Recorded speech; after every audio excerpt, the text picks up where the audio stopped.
खुशी दिन यही अवसर में आज सुवर्णपुर जिलार विभिन्न उन्नयनमूलक प्रकल्पर शुभारंभ और भित्तिप्रस्तर स्थापन अवसर में आज ये सभा कार्यर सभा मंच उपस्थित थी माननीय सांसद श्रीमती संगीता कुमारी सिंहदेव महोदया, माननीय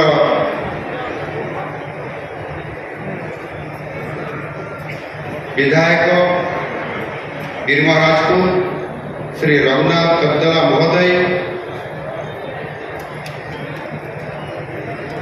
पूर्वतन मंत्री तथा माननीय विधायक मोर अति सहयोगी बंधु सोनपुर श्री निरंजन पुजारी महोदय,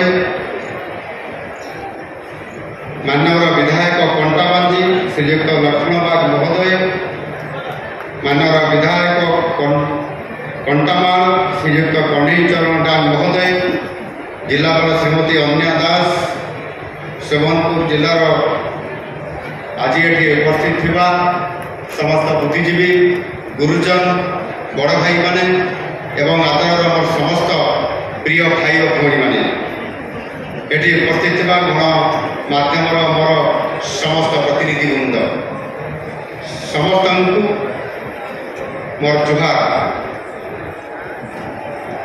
आज शुभ अवसर में सुवर्णपुर आराध्य देवी माँ सुरेश्वरी, आराध्य देव बाबा सुवर्ण मेरु, श्री बलभद्र, श्री जगन्नाथ महाप्रभु और माँ सुभद्रा पाताड़ी लीला क्षेत्र पवित्र माटी को शत शत प्रणाम जनाऊँ। उपस्थित समस्त भाई भाई मानू पुणी थे आपण मानू आउ थे अनेक अनेक शुभेच्छा एवं अभिनंदन जनाऊँ। आज मत सौभाग्य प्राप्त है नुआ सरकार आसबार लोकंर सरकार लोकंर कथा लोकंर व्यथा लोकंर समस्या को निरंतर भाव शुणा एवं तार समाधान करने समाधान सूत्र बाहर कर कार्यक्रम को सफल रूपार करवा ये सरकार निरंतर भाव आपण काम कर अवसर में आज मते आपण सहित मिसवाई सुजोग मिलला। आम सरकार गोटे वर्ष पूरी ना आहरी बाकी अच्छी 5 दिन आउ 5 दिन बाकी अच्छी से अवसर में आज मु निश्चित कले आपण सहित मिसबी एवं आपण सहित सुख दुखर साथी हेबी।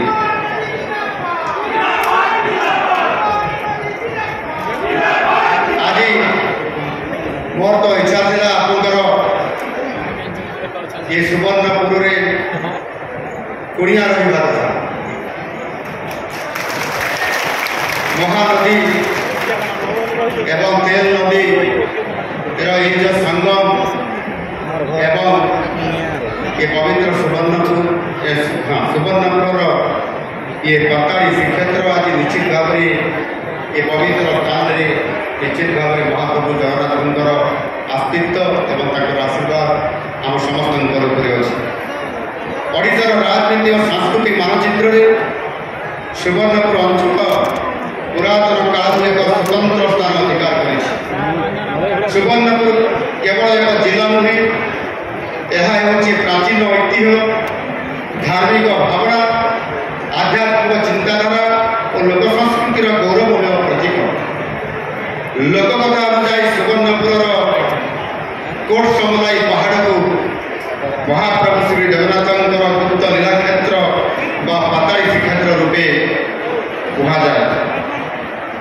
यह जिला हूँ संत कवि भूमभेदर शिक्षा दीक्षा तथा साधना क्षेत्र जो द्वारा रचित महामंत्र प्राणी को आदत दुख अपमृत देखु देखु केवल सबू मो जीवन पछे नरके पड़ी था जगत उद्धार हो गुंजरित होता ये पवित्र माटी।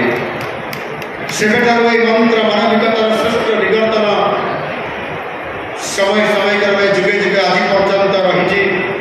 ସନ୍ଥ କବି ଭୀମ ଭାଇ ସମାଧି ପୀଠ ରହିଛି ଏହି ଜିଲ୍ଲାର ଖଲିଆପାଲି ଗ୍ରାମରେ।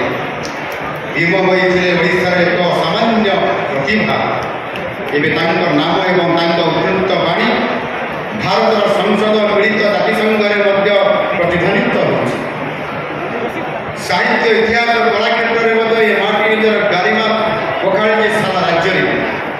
ବିଶିଷ୍ଟ ଶିକ୍ଷାବିତ୍ ସ୍ୱର୍ଗତ କପିଳ ମହାପାତ୍ର, ଲେଖକ ନାଟ୍ୟ ଅଭିନେତା ଅଟଳ ବିହାରୀ ପଣ୍ଡା, ଐତିହାସିକ ସ୍ୱର୍ଗତ ସଦାନନ୍ଦ ଅଗ୍ରୱାଲ, ସାହିତ୍ୟିକ ସ୍ୱର୍ଗତ ଭାଗୀରଥୀ ନେପାଳ, ବିଶିଷ୍ଟ ଚଳଚ୍ଚିତ୍ର ନିର୍ମାତା ସବ୍ୟସାଚୀ ମହାପାତ୍ରଙ୍କ ପରି କାଳଜୟୀ ସ୍ରଷ୍ଟା ଏ ମାଟିରେ ଜନ୍ମ ନେଇ ଜିଲ୍ଲା ଓ ରାଜ୍ୟ ପାଇଁ ଯଶ ଆଣି ଦେଇଛନ୍ତି, କୀର୍ତ୍ତି ଆଣି ଦେଇଛନ୍ତି।